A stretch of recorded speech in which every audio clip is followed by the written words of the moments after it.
Hello guys, kumusta? Ako to si JFG Tech and ngayong araw medyo late na yung magiging upload natin. So, ire-review natin yung Nubia Neo 5 GT. So, isa to sa talagang trending and pinag-uusapan na gaming phone ngayon for a good and bad reason. So, bago natin pag-usapan kung ano nga ba yung mga yon, i-unbox na muna natin. Yung first layer ng box is collaboration niya sa Garena Delta Force. And ito talaga yung pinaka-itsura ng ating Nubia Neo 5 GT box. So parang medyo familiar din yung mata na logo niya.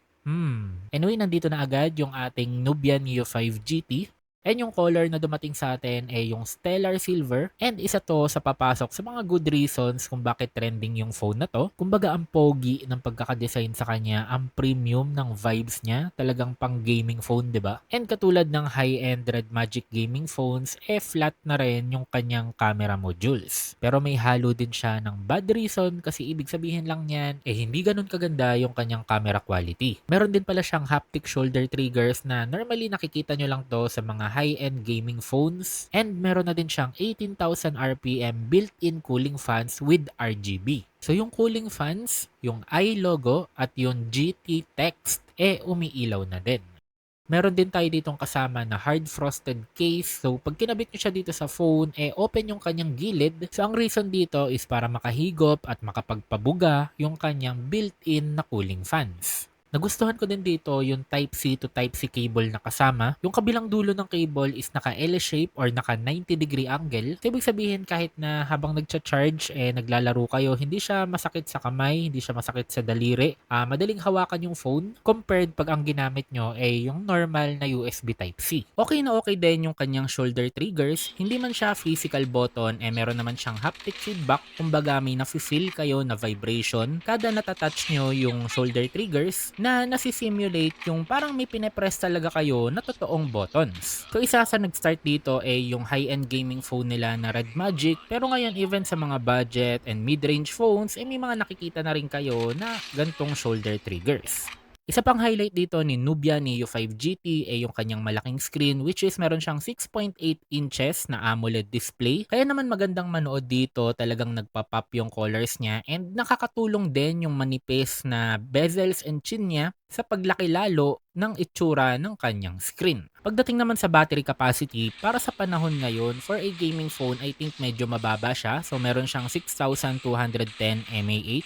Pero good thing naman, supported niya hanggang 80 watts na charging speed. So saglit lang, full charge ka na. So dito papasok yung isang magandang reason dito sa Nubia Neo 5 GT, which meron siyang charge separation or meron siyang bypass charging. So ibig sabihin kahit na habang naglalaro kayo, pwede kayong mag-charge, hindi kayo matatakot na baka mag-overheat yung battery, baka mabugbog yung battery kasi kukuha na yung phone ng power directly sa outlet na para bang laptop. So napag-usapan na natin yung ilan sa specs niya and ano yung mga parang highlights and magaganda dito sa phone na to. Ngayon pag-usapan naman natin kung ano ba yung mga naging ayaw ko or hindi ko masyadong nagustuhan dito sa phone na to. Number one, mapapansin nyo dito sa box, masyadong naka-highlight yung 20 GB or 20 GB na RAM na yung totoo 8 GB lang talaga yung RAM niya. Yung another 12 GB memory expansion or memory extension lang. Hindi ko lang talaga masyadong trip yung marketing side na to pagdating sa RAM kasi karamihan ng hindi naman masyadong mausisi sa phone, maraming RAM yung phone na nabili nila. Pangalawang problem naman is yung kanyang performance. So yes mga kaboom, nakakakuha siya ng 1 million points sa Antutu. So ibig sabihin nun guys, powerful naman yung phone na to. The only problem is yung competition ngayon. Ang daming phones ngayon na lumabas na nakapresyo nito or mas mababa pa nga na kayang umabot ng 1.5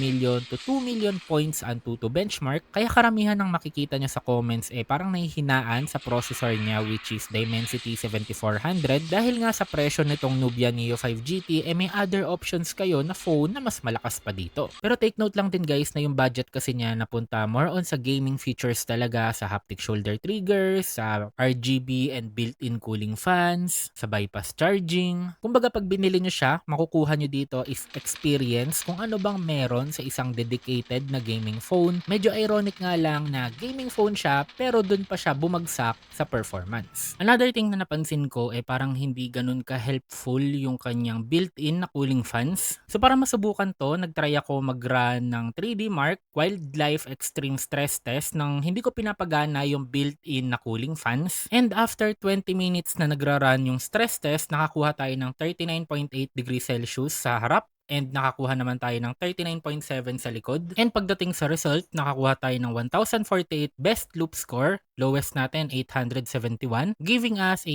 83.1% na stability. And after ilang minutes, tinry ko na ulit mag-benchmark, pero this time gagamitin na natin yung built-in cooling fans. Ilalagay ko ngayon sa fast cooling settings, or ito yung pinakamalakas na mode ng built-in na cooling fans. And after ng stress test, yung ating harap na temperature umaabot ngayon ng 37.9, then yung likod is 37.7. So nag-improve siya ng around 1 to 2 degrees Celsius compared nung walang gamit na cooling fan. Pero pagdating sa actual result, mas nag-worse pa siya. Yung best loop score natin is 1051, 3 points better lang compared kanina. Pero yung lowest natin, mas bumagsak siya ng 702 na lang, giving us around 66.8% na lang na stability. And lastly, for fun lang na test, sinubukan ko na i-turn off yung built-in na cooling fans, pero gumamit ako ng external cooling fan. Konting tip lang din, I think iwasan nyo na gumamit ng magnetic na external cooling fan since meron nga tayong built-in na cooling fans, so para maiwasan lang yung problema. Kaya yung ginamit ko is yung clip-on lang din. And after 20 minutes ulit ng stress test, nakakuha tayo ngayon ng 31.5